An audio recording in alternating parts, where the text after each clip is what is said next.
Hello to the pessimistic, optimistic, and everyone in between. My name is Connor Philippi, and welcome back to the Minnesotan Sports Podcast. And this is going to be kind of just a quick breaking news video. I'll make a lot more of my normal production quality studio videos soon here, talking about the Vikings, breaking down their offseason so far, doing more in-depth analysis of the draft and everything like that. But for today, just a quick video on my phone because I wanted to quickly announce the news that the Vikings acquired the 23 overall pick this year in the first round. We also get their 7th round pick this year. And then in response, the Texans would get our 42 pick. So that would be the 10th pick of the second round this year. That's the pick we swap with them. And then they also get the 6th round pick from us, number 188 overall. And they get a 2nd round pick from us in 2025. So virtually, if you cancel out the 6th and the 7th, it's basically the same thing. So we're trading them our 2nd round pick next year in order for them to drop 19 picks this year, which I feel like is honestly pretty fair.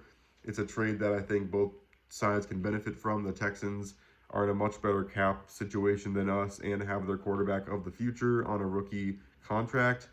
So it makes sense for them to want to trade down, get more late round draft capital, hope that stuff hits. But they don't necessarily need first round talent right now because they're pretty loaded and have a lot of money to work with. So the Vikings then would get 11 and 23 overall in the first round. And there's probably two major things that could happen with this. The first one, and the biggest one, is the Vikings would use the number 23 overall pick in order to trade up in the draft. They're at 11 right now. I truly think that J.J. McCarthy is going to go before 11. I think he'll go at 8 or 9. The Broncos might try and trade over us as well. So I feel like we'd have to get all the way up to 7 in order to get him. But obviously the big move that I hope the Vikings make, I'm an advocate of it, that we trade up for the 2nd or 3rd pick overall. Assuming the Commanders or the Patriots are not locked into getting a QB, I definitely don't think the Patriots are locked into it. I think they are more than likely to find an offer that works for them. They're going to be asking for a lot, but the Vikings could definitely use this 23 pick to lure them into making that deal. We could trade the 23 and then trade next year's first. We probably have to give up multiple seconds also in the next couple years in order to make that happen.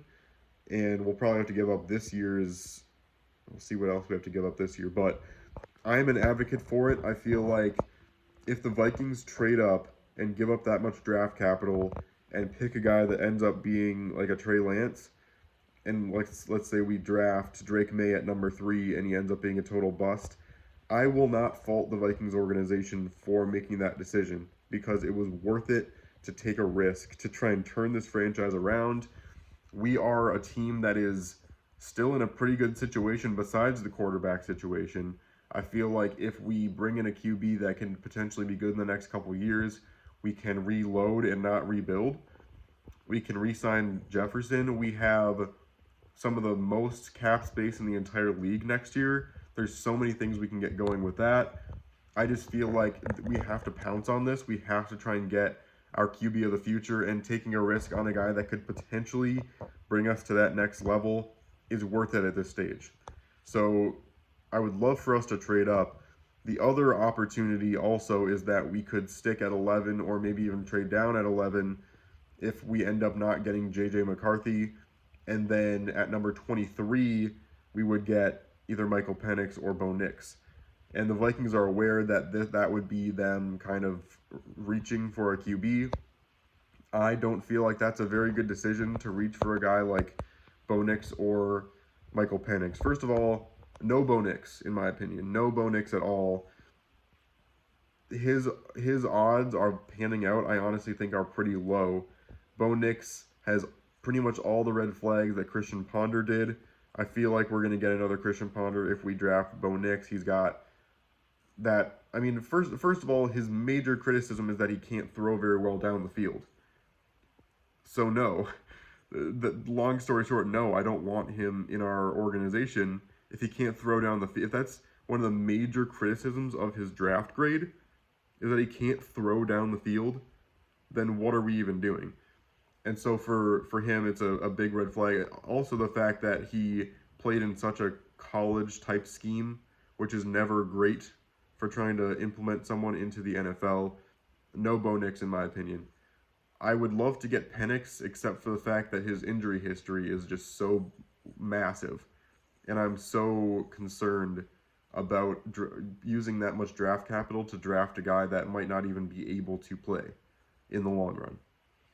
I would love to get him in the second round, but considering we traded that pick away and moved all the way up to 23, I don't know if it's worth it to grab him at that spot. But I feel like the Vikings are trying to do their due diligence in, if it looks like there isn't a team in the top 3 that will trade with them, make the decision if we want to try and trade up for JJ, or do we want to just stick at 11? If we stick at 11 and we don't get JJ, then we feel like we have that backup plan in Bo Nix or Michael Penix.